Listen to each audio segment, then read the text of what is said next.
এই মুহূর্তের বড় খবর, বিগ ব্রেকিং নিউজ। পূর্বস্থলীর পারুলিয়া পুলকামিনী হাই স্কুলের কাছে বিতর্কিত দেয়াল লিখন একটি রাজনৈতিক দল লিখেছে বলে অভিযোগ। এলাকায় ছড়িয়ে গেছে তীব্র উত্তেজনা। এলাকার হাজার হাজার মানুষ ভিড় করছে দেয়াল লেখার কাছে। খবর পেয়ে ঘটনাস্থলে ছুটে এসেছে পূর্বস্থলী থানার পুলিশ ও আধা সামরিক বাহিনী। এই মুহূর্তের বড় খবর, বিগ ব্রেকিং নিউজ। পূর্বস্থলীর পারুলিয়া পুলকামিনী হাই স্কুলের কাছে বিতর্কিত দেয়াল লিখন একটি রাজনৈতিক দল লিখেছে বলে অভিযোগ। এলাকায় ছড়িয়ে গেছে তীব্র উত্তেজনা। এলাকার হাজার হাজার মানুষ ভিড় করছে দেয়াল লেখার কাছে।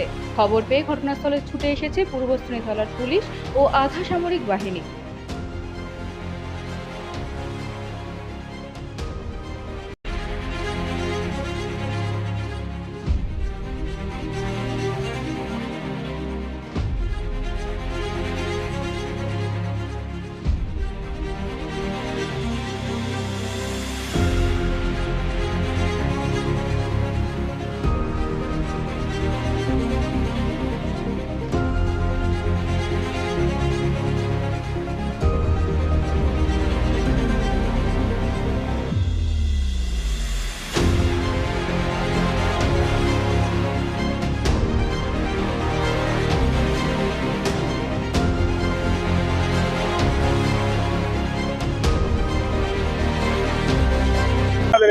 আমাদের এখানে হয়েছে হিন্দু, এখানে গোমাংস খাওয়ার কথা বলা হয়েছে।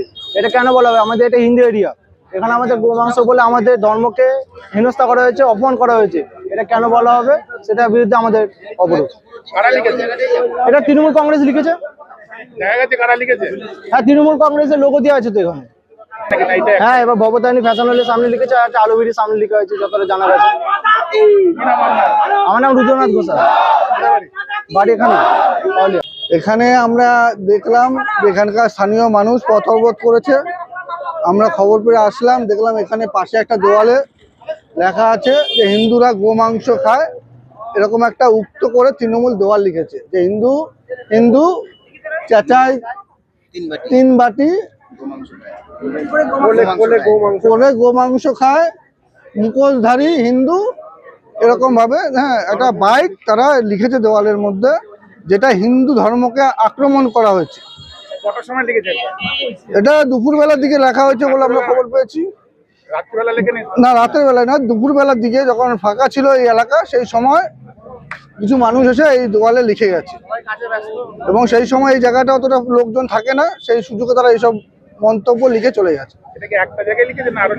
এটা 3টে জায়গায় অলরেডি আছে পারুলিয়ার বুকে, এবং এই পঞ্চায়েতটা টোটালটা হিন্দু বেল্ট। এরকম জায়গাতে এরকম ভাষায় আক্রমণ, এটা একটা নজিরবিহীন ব্যাপার।